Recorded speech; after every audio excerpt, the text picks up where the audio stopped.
Today's episode is brought to you by So Surprised. So Surprised is a Learn to Sew subscription box that's delivered to your door every month. Each box will contain all the materials needed to make a complete project, along with a link to a video showing you exactly how to complete the project. So Surprised is perfect for anyone who wants to learn how to sew, and they have boxes for boys, girls, and adults too. Visit them at sosurprised.com to get started and use the coupon code WHILESHENAPS to get free shipping on your first order. Thank you so much, So Surprised. And now, here's the show.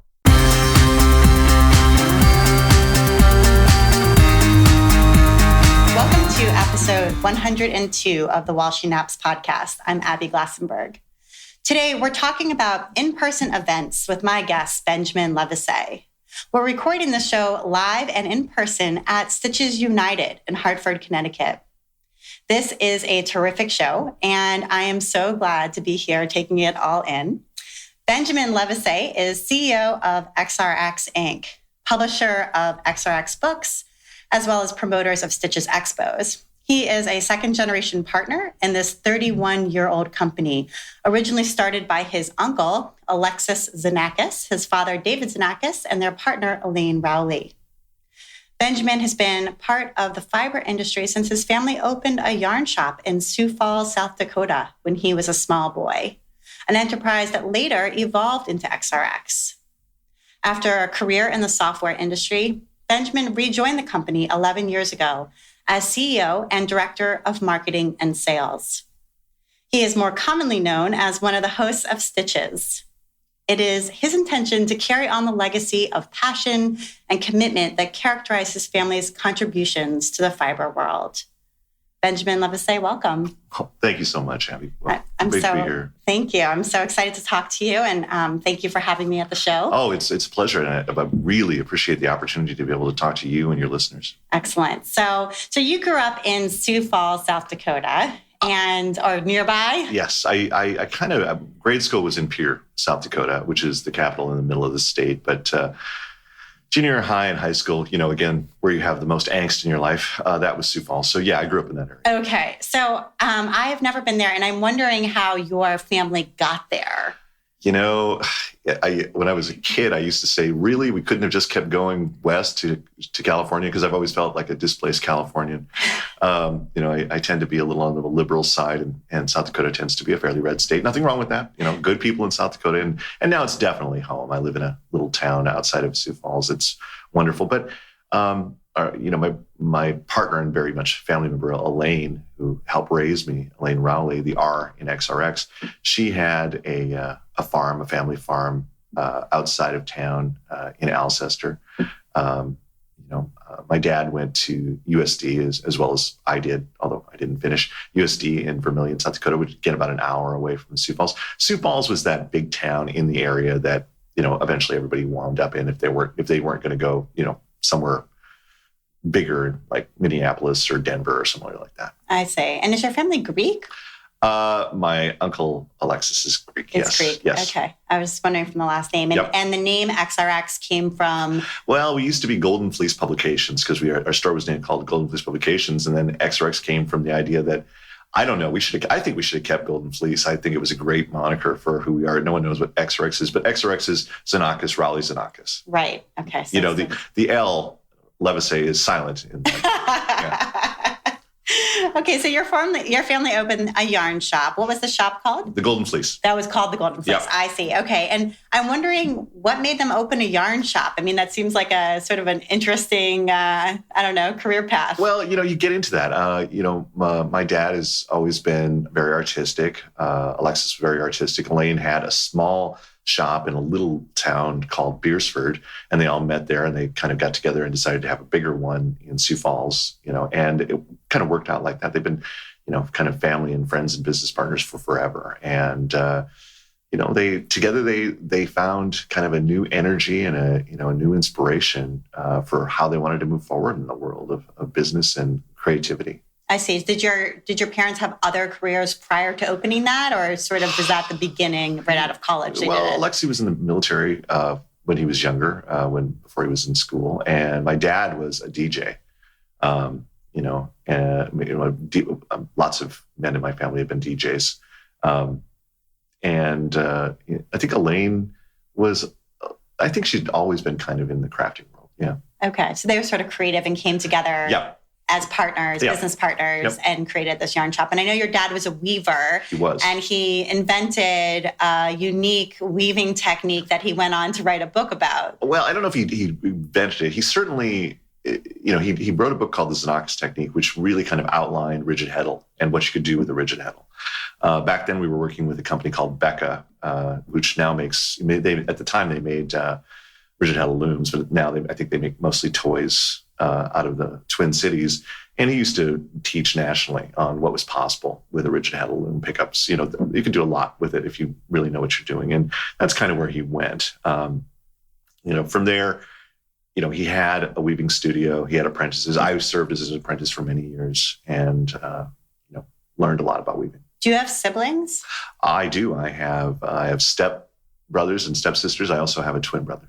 Oh, nice. And is anybody else in the industry, or is it just you who came back? No, nobody else in my immediate family or related to me in first person is in the industry. I do have other people that are kind of related to second, third cousins in the industry. But okay. So, when you, it sounds like you left college, you went to the Silicon Valley and worked in software?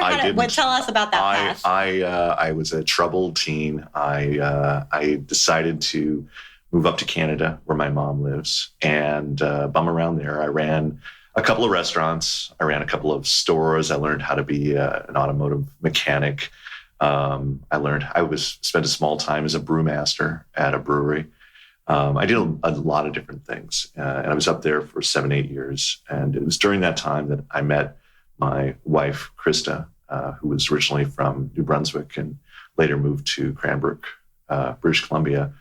And we got married and had our daughter. And so I kind of had to grow up because it was time to be dad. And I really do believe it helped me grow up and be more responsible and think less about myself, which is, let's put it this way, I was overdue. Should have been there a lot longer. So I kind of cleaned up my act and, found out that I had a talent with computers. And so then later on, there was an opening in my early 20s for something back home at XRX. I was a marketing director.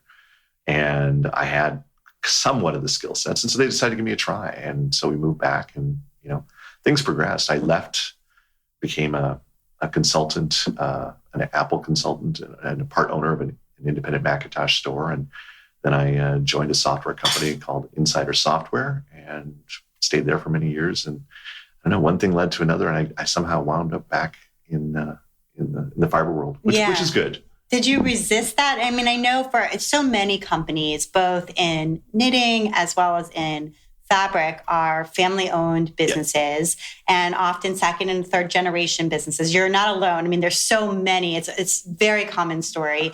And sometimes there's sort of this period of like, oh, I'm not going to do that. That is not my dream job. That's their thing, not my thing. But then in the end, it sort of ends up being a wonderful thing. So I wonder if you went through that period. I did. When I came down from Canada and left, I was there for 3 or 4 years, and I left, and I thought, oh, it's about time I left because it gets complicated with parents, and it shouldn't be. They should have the right as the founders to run their business how they see fit, and just because you're related to them, you shouldn't feel entitled to anything. And I'm not sure that I was that wise back then, and so I think that probably was a good thing that I left. And it was a good thing that I went and did other things and slayed my own dragons on my own. And there were things that I accomplished on my own. But the way it kind of worked is they were heading out of town. My folks, the owners of XRX, and they were talking about, if anything ever happened, where's the stuff in the safe, because they were heading they were actually going to Piedifolati in Florence. And I started thinking about, what if something happens and I've got to be responsible for liquidating all this stuff? And then my dad, one time we were having a conversation and he was talking about, what if in the next 5 years, so-and-so, and, what do you think the valuation will be with the company given this? And the idea of hearing him talk about valuing the company that is really my family's lifeblood bothered me. And so they the idea of a sale, that it would leave the family. Yeah, no, and that was probably a very young reaction. Sure. But at the time, a gut feeling like that shouldn't happen. At the time, it bothered me enough that I actually inquired, well, if we're looking for another generation, have you thought about me? My wife was not originally a big fan, especially when I came home and said, hey, honey, I'm going to earn half as much and travel 4 times as much. Are you okay with that? So she was a big fan of mine, but she sort of understood that I needed to do this. And, for the most part, it's been good. Sometimes it's hard. As you know, this industry can be very passionate, and that's good and bad in both directions. Yeah. And I wonder about the cultural fit, because you were sort of working in software, working with computers. Sure. That's seemingly a very masculine or sort of very different kind of culture than, the majority of customers certainly, and many, many designers in crafts are female. And I wondered how you felt about the cultural fit for you. Did you feel more at home, more at ease, or was it harder to get used to? I don't know the answer to that question. It always kind of, I think it cuts both ways. I don't think there's that big of a difference for me. I think people tend to be people. I think I do find myself a little more comfortable around women because I just have always had a lot of women around in my life. And I really admire women and what they go through and the things that they do for a lot of things. I don't know that being a guy in our industry has given me anything positive or negative. I think it cuts both ways. I don't think it's, no, I don't think that there's anything in particular. I did, I was back with the company when they were still doing events before. And so I had been through some of this before for 3 or 4 years, before I left. And so I was used to it. There was nothing surprising. I think the thing that has been the roughest is that, we in the last decade, especially, has probably been one of the hardest times in the fiber arts industry. Shops are having a hard time. Shops are closing. Manufacturers are having a hard time. And so it's hard to keep everybody happy in an economy that doesn't seem to see the end of the tunnel, the light at the end of the tunnel. Do you feel like that's because the consumer market is shrinking, or do you feel like that's just because the way retail works is changing so radically that people are shopping in different ways and not supporting the same retail stores that they used to? Is it less customers, or just customers patronizing different kinds of stores? I would say that I would say that my instinct is it's a little bit of both. But if I had to pick one over the other, I would think that it's the way that retail is working. I think that there's a lot of changes. There are people that there's a lot more yarn in the market, which means that it's impossible for any given yarn store to carry a sampling of everything. It's impossible. Right. And so then it becomes really kind of speculative. I think that, there used to be, in the old days, you never bought shoes or clothing online, right? Because you had to go and see how it fit, right? And people are past that now. And people always said, I know with Tony Hsieh, who founded Zappos, people told him, nobody will ever buy shoes online. You have to try them on. And he's like, well, we'll offer free shipping and free returns. It's exactly And I can't tell you the last time I went to a shoe store. I buy all of my shoes and all of my family's shoes on Zappos. Right. And I think that there is something still about yarn and fabric and things like that it's tactile and people do want to come and see it. But I don't think it's the barrier that it used to be, that if I can't touch it, I won't buy it anymore. There is definitely a certain segment, and you'll see those people here at this show that definitely want to come and see it. And it's certainly pleasurable to see it all. Absolutely. But I don't believe it is the barrier that it is, which means that the online retailers that are doing it well are going to see more and more success. Right, I agree with you. So take us back a little bit now to how this yarn shop, the Golden Fleece, how did this become XRX as it is today, or as it has been in the last decade or so? You've got, you had Knitters Magazine, you are a book publisher, you run these Stitches shows, of which there are many. So that's no little yarn shop in South Dakota. So how did we get there? So my dad became a big deal in weaving right away. He was, nationally sought after, because he was doing articles in handwoven for Linda Ligon over at Interweave when she still had it. And, that got him a lot of exposure. and he did good pieces, and he was a consummate craftsman and a good teacher. And so he was out there traveling quite a bit, being a teacher of weaving teachers. And so there was this was way before the internet, but he had a name, and things were moving along for him out there. And Linda did a lot to help. Linda did promote the industry and create it. Yes, she did. And and then we started having our own academies, where we brought big weavers like Sir Peter Collingwood from England over to South Dakota, take over a little campus in Madison, South Dakota, and have a weaving weekend called the Xenakis Academy, and just a whole stay in the dorms. And we were getting our feet wet always. And in the store, we always had in-store events. We were always something going on in the store, some demo. I remember myself, there was a light pole outside, and I tied 30 or 40 people off to the light table and taught everybody how to weave their own shoelaces with cards when I was probably 12.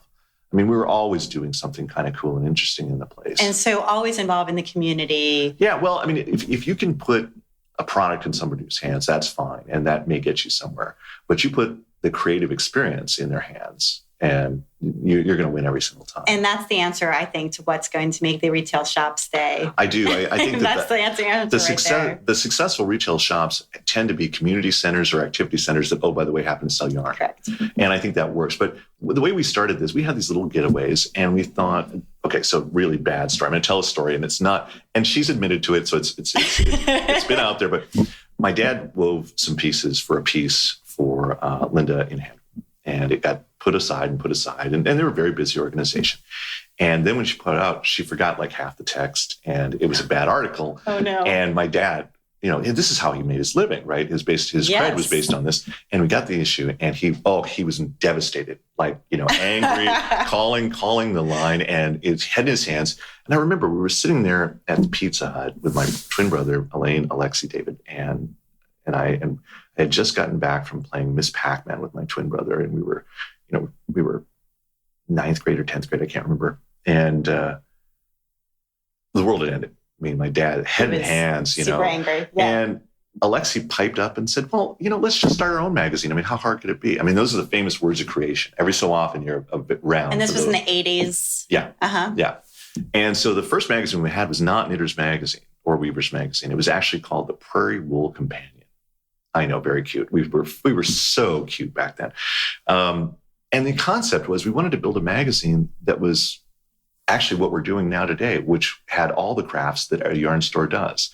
This United is actually us getting back to our roots and going to all the places that we love for creativity. It had crochet, it had weaving, it had knitting, it had hardunger, it had everything that a yarn store, with the idea that this would be a creative thing that yarn stores could take as a supplement to help all the things that they were doing.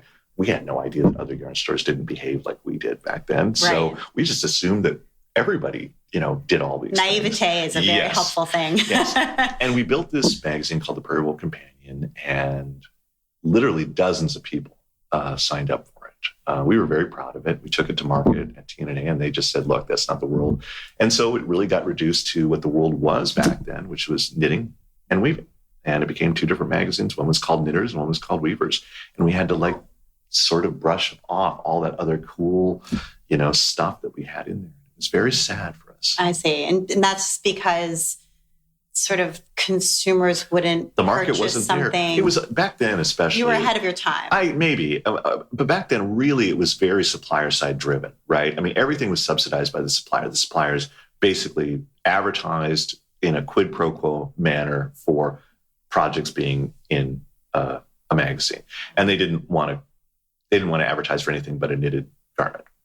And that's just the reality. That's right. Yeah. Okay. Right. So you couldn't get it. So you got these two magazines, sure. And you had this very unusual shop that was having lots of events and bringing people now internationally in, well-renowned teachers to teach. And then when was the first Stitches event?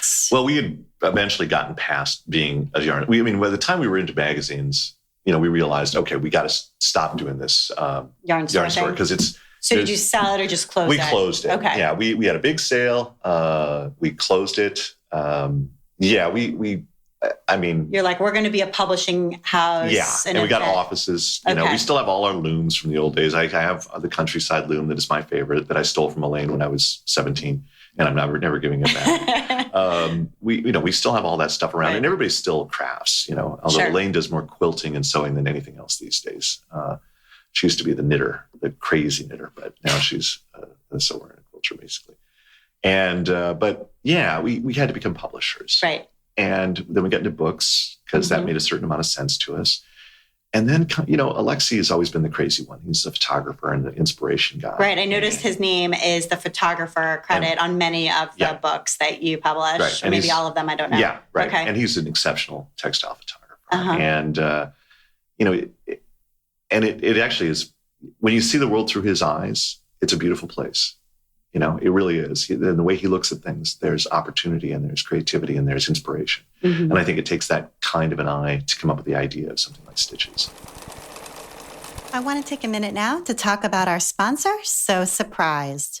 So Surprised was founded by Lori Bennett, a teacher who left the profession to stay at home with her children when they were young. Her passion for sewing turned into a full-blown fabric store. But then she decided to go back to teaching. So she had all this fabric inventory and needed to figure out what to do with it.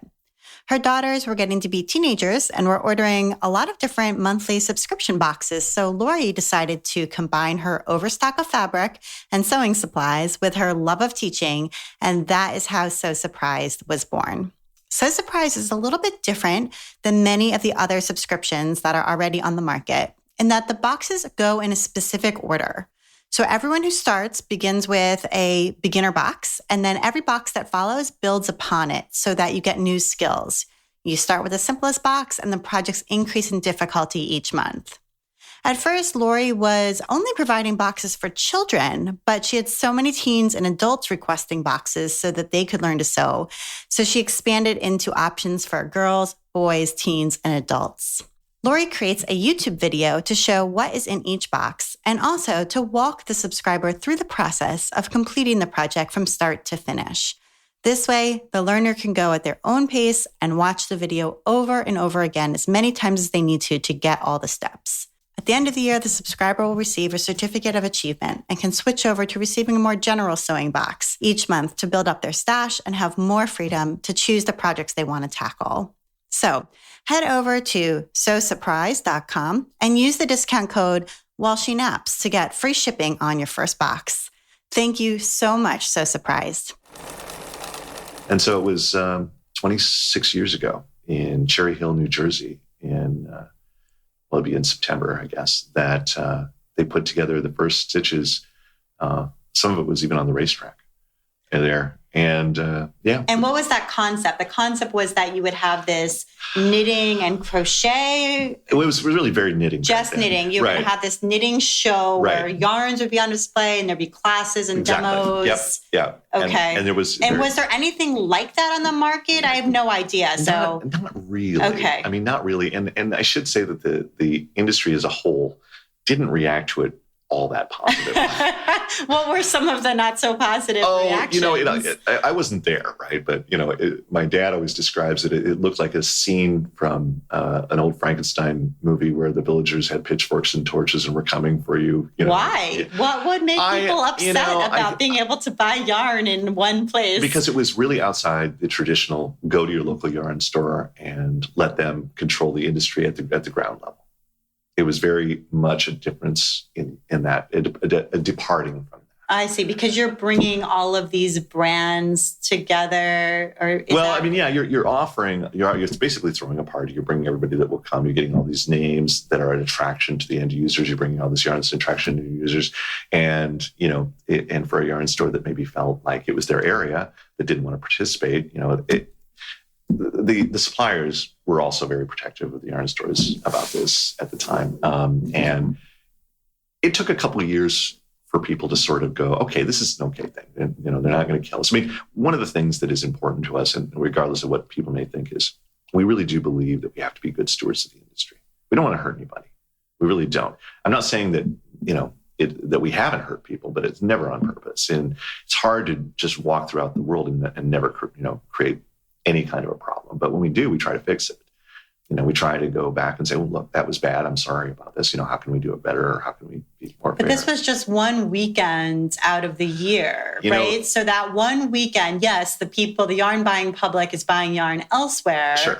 And maybe seeing some celebrities, designers, or learning from some experts for that one weekend in September, whatever it is. But it's not all year long. But just even that feeling like their, extra income had been spent then and was no longer available, or?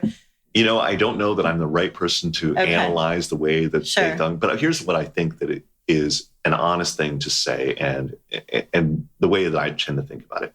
I think that change is hard for people. I think it intimidates people. This was something new. I think they could see that this would have some kind of business ramification, and I don't blame them for worrying.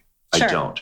Could they have been perhaps someone kinder? Sure. But I think it's time for an Ollie Oxenfree and let all that stuff go. Yeah. I just was saying anecdotally, it was interesting at that moment that the industry didn't rally behind us and say, this is a great idea. Right. Yeah. So your newness felt threatening rather than exciting for some people. I think so. And that's unfortunate because I really do want, and I know my folks wanted too, and maybe we haven't been great at expressing that. I hope that I can do better as we move forward, that we want this to be inclusive. I mean, what I want is the local yarn stores, the local quilt stores, the local sewing stores, especially now that we're doing this cross crafting thing, is to feel welcome here. I want them to come to me and talk to me, me personally, and say, why should I come here? And have them come and have me help them be successful here. I mean, I want to come into an area and throw a big party and spend a lot of money, introduce you to some people, and then leave. And in the wake of that, leave the local people here maybe more excited to continue and to patronize their local shops. This should be a marketing opportunity. I mean, if you were in selling speedboats or and there was a big boy toy show coming in, you wouldn't think about it. You just take this show because it's a marketing opportunity. Right. So it sounds like perhaps still there's some feeling among local shops when Stitches comes to town that it's not 100% positive for them, but your feeling is actually it is 100% positive. I think it can be. I think it can be. And I think that here's the thing I would say. Here's the way I would challenge. Anybody that doesn't feel that, I would challenge them to send me a quick email. Let's get on a phone call and let's just talk about it. Tell me how it's bad and then listen to me. I'm willing to have that conversation one-on-one every single time. And maybe with some data, like I think maybe some sales data that could show what happens then, but not even just that weekend, because obviously the yarn buying public is elsewhere, but also afterward, people who come in or don't come in and saying they met someone at Stitches or they were introduced to this idea there. Sure. Yeah, absolutely. I mean, one of the greatest stories that we have is, they're no longer in business. There's a shop called Pearlescence out in California. And one of the owners now works for us at the show. Her name is Nathania. And that was a thing they looked forward to. And they were so smart about it. They would have, as soon as it was out, they would get the list of homework and they would send an email out to all their customers and say, we've gotten a list of homework. We're having a special evening event. Come on in and let's get you settled with all the supplies for your homework. Right. And then that would be for the classes at Stitches. In other words, you're going to take these classes, come here first, we'll prep everything with you together. As soon as the show book, and make it sort of a co-marketing opportunity. Right. And as soon as the show book was out with all of the vendors, they would have a party. Okay, let's have a strategy about who you need to see and who we think is cool. And they would come and do that. Then they'd have their own booth there and they'd use it to collect names so that there was cheap way, and they'd sell stuff and they'd get a hold of their manufacturers to help put things in the fashion show. And they really worked the situation so that it was a true positive thing. It was a short-term cash flow influx for them. It was an opportunity for them to collect names for their list, which would be part of their ongoing marketing. And it was a chance for them to build community, get people in. And it was fantastic. Right. So there is a way to do it if you're open to embracing. Sure. Interesting. I think there's always a way when you have a nexus of people, and when you're talking about designers, consumers, to make a positive thing happen out of that. And if the positive thing you need is income, I think that's possible there. Yeah, absolutely. Okay. So I see how this path evolved. And then I think it was last year, XRX made the decision to shutter Knitters Magazine. Yeah, it was at the beginning of the year. Yep. Okay. Yep. And so just talk a little bit about that choice. I know obviously publishing like retail, is undergoing a radical shift, and magazines in particular. And so what led to the idea that it was time to close Knitters Magazine? Well, first of all, the publications are very personal to us. I mean, it's a family company. I mean, if people have this idea that we're a big company and we're not, I mean, there's 14 of us. Right. So 14 people are full-time employees at XRX. And, of them, there are 4 of us that are related in that group, including my wife, who's in accounting. But we have employees that have been there with us forever. There's a gal named Carol, I won't say her last name for obvious reasons, but she was there from, I think, issue 3 of the magazine over 30 years ago. And that's what she did. And we had a production department, and we had a managing editor that's now retiring. And at the beginning of the year, I mean, it's not like Elaine and I, who are in charge of the company, looked at Knitters Magazine and said, this is a healthy publication. We knew it wasn't, but we always also looked at it as it was something for advertisers. It was something that helped Stitches. And so, okay, maybe it didn't make a lot of money. Maybe it even lost money, but there was a value added that we could bring into Stitches. But we knew it wasn't smart, to be doing this. And there was other things that we wanted to do. And we knew that the title knitters kept us in a niche that we didn't want to be. We wanted to start going out to a cross platform. At the beginning of the year, 2 of our steadfast employees said, hey, we want to retire. And they're certainly at the retirement age, but it surprised us. We thought it was going to be next year for both of them. And it's totally fine. They've been with us decades. You can't blame them for that. And we realized we could close it without eliminating their jobs. And that was really important to us. Some of these people, we are who our people are. I mean, we can't do that to some of these people yes, did we probably keep the magazine around longer than it should because we didn't want to show dear employees to the door? Yeah, we probably did. And so that's probably primarily the thing that happened. It just isn't in our nature to be able to do that to them. They were there for us for the good years, and we needed to be there for them when the bad years. And so it turned into a place where there was going to be no downside. Right. And so we took advantage of it and said, okay, now's the time. Now's the time. And we kept Rick, the editor, around because we really had this idea that in order for us to succeed, we need to invest intellectual capital of our own into these shows, not just pick up on other people's. And so, we started a new website that we're premiering this weekend called STITCHES.studio. And it's actually the web address too.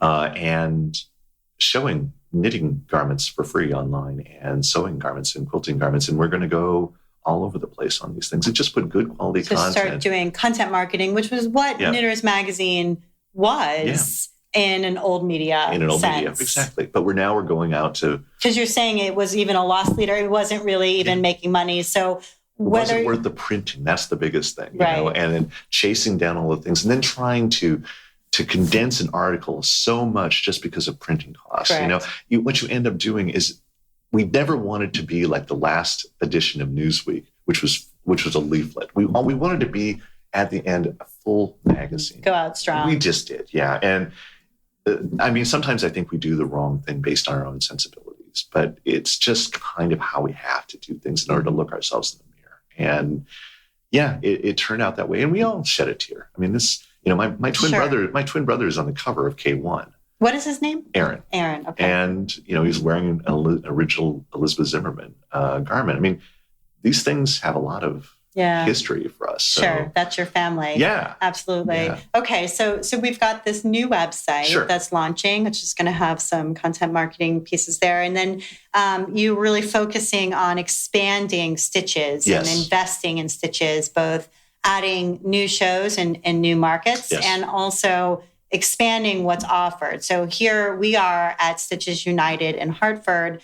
And am I right in saying this is the first show where we also have sewing and quilting along with yarn and weaving and other things like that, and cross stitch maybe as well? Yeah, we definitely went. We always say that our 4-patch has turned into a 9-patch with all of the things that we're doing. And and this is who we wanted to be for a long time. And I think along the way we'll change. I don't yet know how adaptable, say, a long arm will work with our world, which is essentially hand and slow stitching. Or say machine embroiderers, whether that's going to be a thing that crosses well into our world. But we're going to see and we're going to try. that's the best you can do is try these things. But we know that there are sewers and quilters that knit and vice versa. And I think there's a huge opportunity, I believe, to teach them something else. I want to get away from that moniker of I'm a knitter, I'm a crocheter, I'm a and move toward more of a, I'm these kind of Renaissance crafters, really, that can do multiple things and try to see the joy of that kind of thing. I mean, let's say you're a weaver, for instance, and you weave. Great. Okay, you've woven. I mean, you have a, 40-inch piece of cloth that you wove. Great. Okay. How many table runners are you going to weave? I mean, or are you eventually going to sit down with a serger and cut the thing and sew it into a pattern? Or, and we've already done this with our knitting books, and making jackets. You knit the cloth, you cut the cloth, you sew the cloth together. There are opportunities here that abound.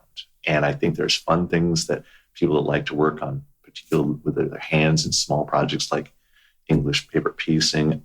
I just think that there's a huge opportunity here to expand our base and to figure out a way to make new knitters and crocheters as well as to make new sewers and quilters, expand both bases. I don't see why we can't do that. Yeah, it's been interesting to walk the show. One of the things that I noticed, are there some products here that you don't typically see at a quilting show?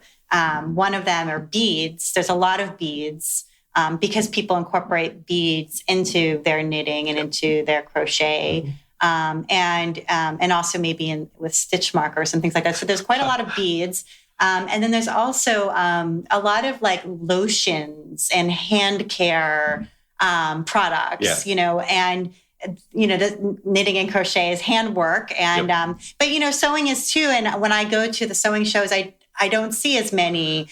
There's some, but it's not as many. And so those are products that, as a person who comes from the sewing side of things, appeal to me and certainly could do well in a sewing context. And so anyway, I just thought that was interesting. Yeah, there again, it's a kind of an interesting mix. And we actually try to keep the number of those booths down a little bit. You don't want too many of those things. No, but they're add-ons. Yeah, they're add-ons. They're an ancillary market, right? And especially, we've got a good number of beads down there too, and I'm happy about that because beads are fun, and there don't tend to be as many bead places anymore. So I'm hoping they do well. I've got to check in with those folks to see.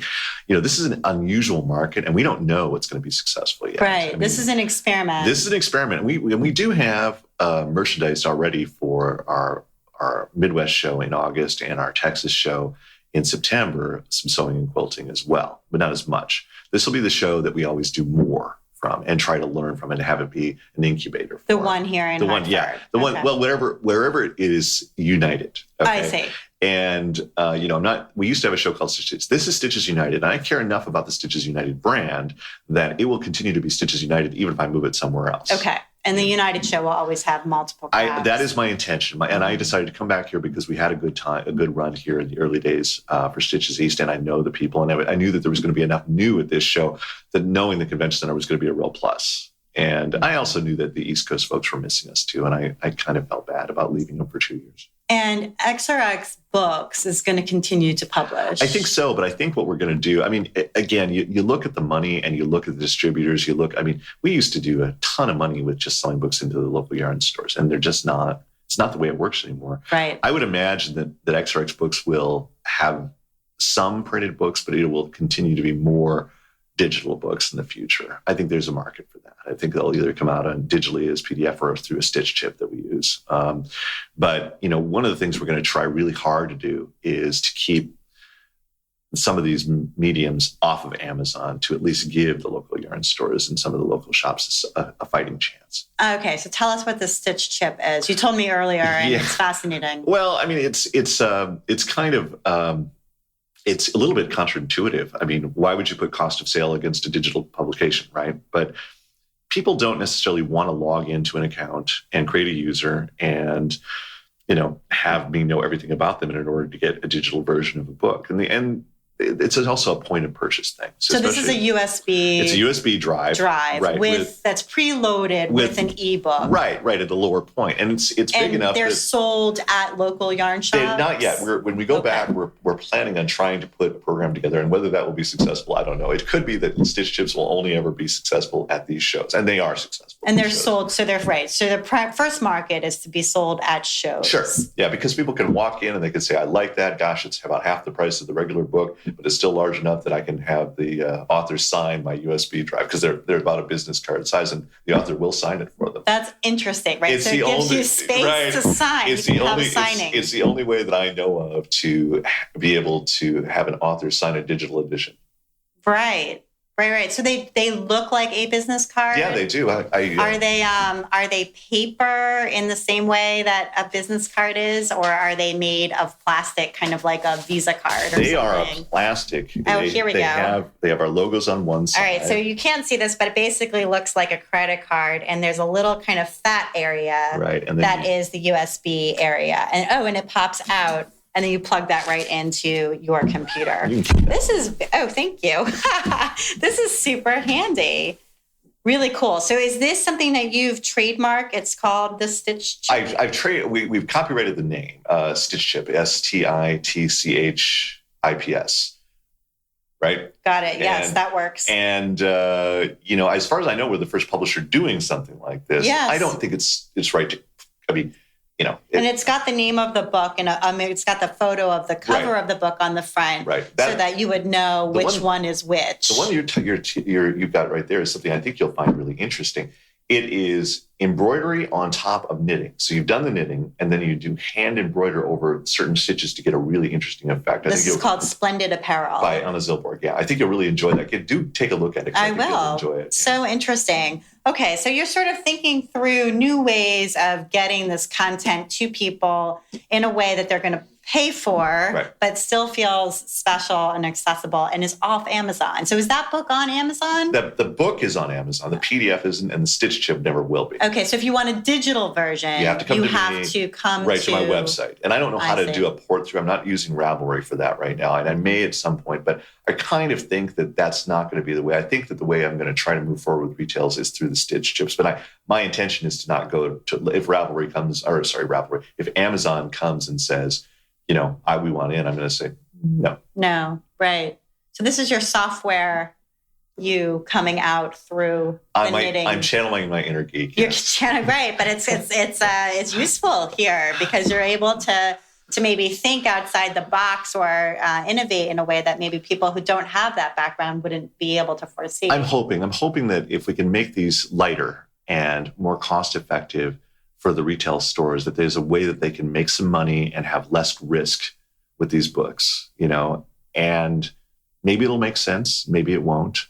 We'll see. I'm going to try. I'm going to sure try. Mm-hmm. Neat. So you had a podcast for a long time. That's how I first heard your voice, was on the Fiber Hooligan podcast. I listened to many episodes I had in 2000 I don't remember exactly when, but a couple of years ago, I had set myself as a goal to learn about the yarn industry for the year. And so I listened to many episodes of that podcast, among a few others, in order to educate myself. And I wondered sort of why you decided to start a podcast, what you learned from it, and then why you ended it. Sure. I think the reason I started it, my dad was in radio.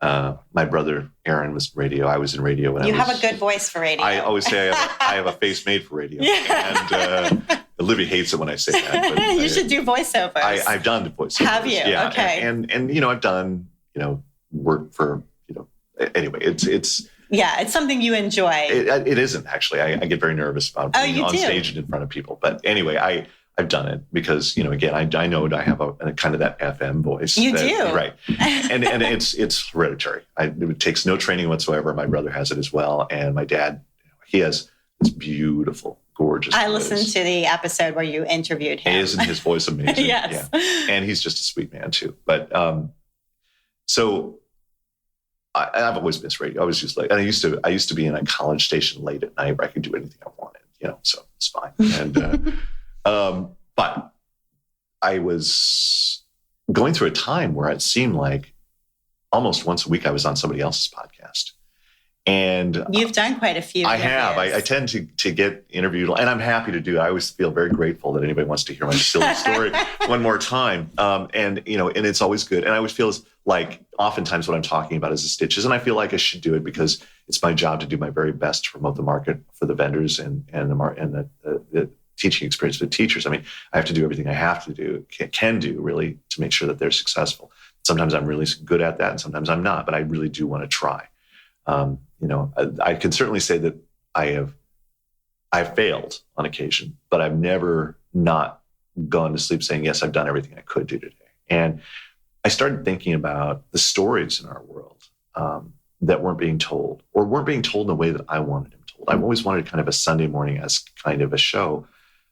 And I'm particular. I mean, and that's why I wanted to do it is also what led to the downfall of it. For me, often things are that way. It really is. Even in relationships, the thing you liked about the person in the beginning is the thing that drives you away at the end. So I wanted this thing, and my process was, first research, then booking, and then an hour-long pre-interview, then an hour interview, and then a lot of editing, and then post the show, right? And it's a lot more work than people think it is. It really is.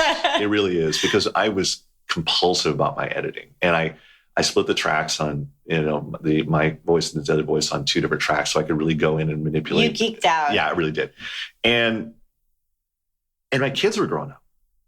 My daughter is just this weekend. I'm missing it. She's doing her senior art show. She's graduating from college, and I'm not missing her graduation, but I'm missing her senior art show. Sorry, you're missing it. These things happen. I mean, because of Stitches, I've missed countless anniversaries and birthdays and things like this. There are a lot of sacrifices. And it's fine. They're okay. I mean, the big things I've been there for. Yeah. And my dad is going with her.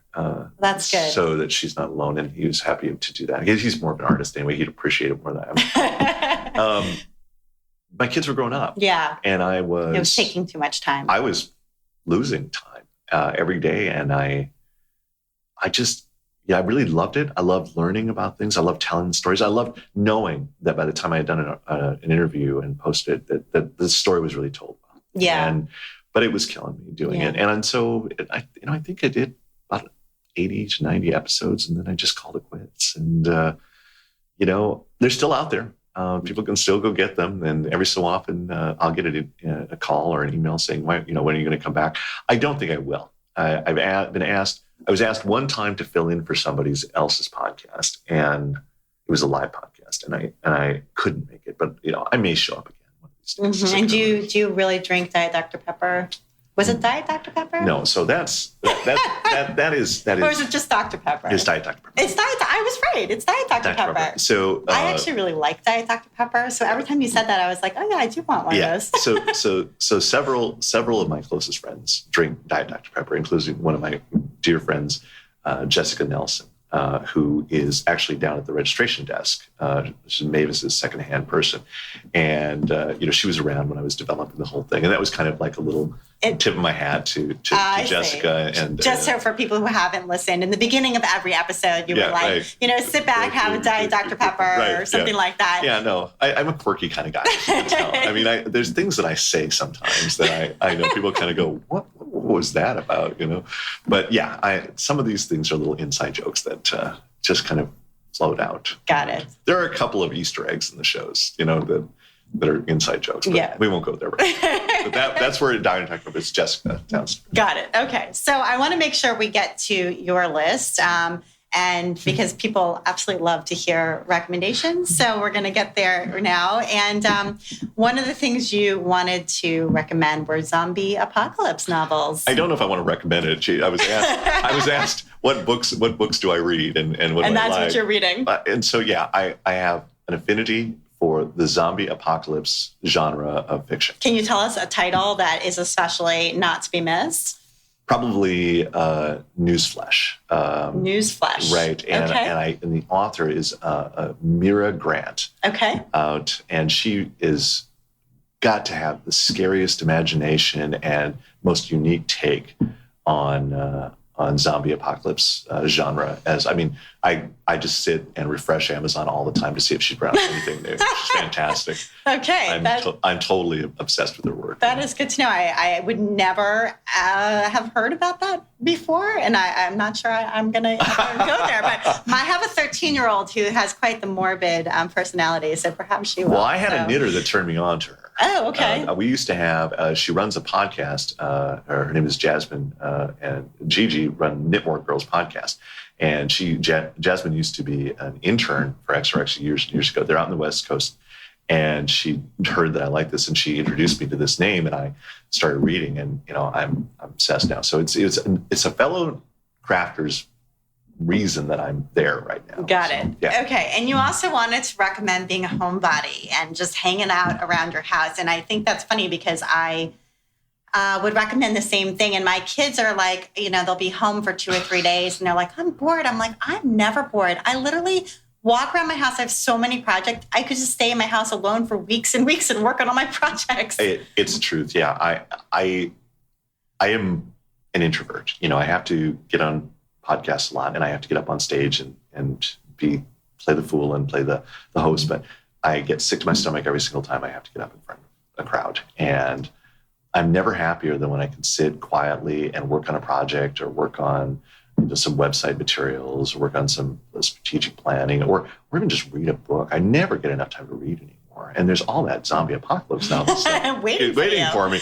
Yeah. I think as you get older, the nightlife kind of loses its appeal pretty darn quickly, and I'm to an age now, I'm getting closer to 50 now. I'm not old, but I'm certainly not interested in going to the bar anymore. Right. I've got kids, right. My wife and I have been together for almost 25 years now. I said, that's not going anywhere. I mean, we're happy, and that I don't know. It's hard for me to be bored at home. I live in a great little house in Harrisburg, South Dakota. 5,000 people in this town. And, is all of XRX based in South Dakota? Is that where your staff is based? Yeah, for the most part. Although there are people that come to this show that just come to the show and work for us that are in different places. There's, let's see, Judy is not from South Dakota, and Nathaniel's not from South Dakota. And so there are a few employees that just do the shows. Right. Yeah. I see. Yeah. That are not based there, but primarily people are based there. Yeah. Well, okay. Home is Sioux Falls. And what do you do to relax? Do you enjoy exercising? No, I should exercise more. Last year, and I may do it again now that the weather's better, but last year I was walking around doing Pokemon with Pokemon Go. with my son Gabriel.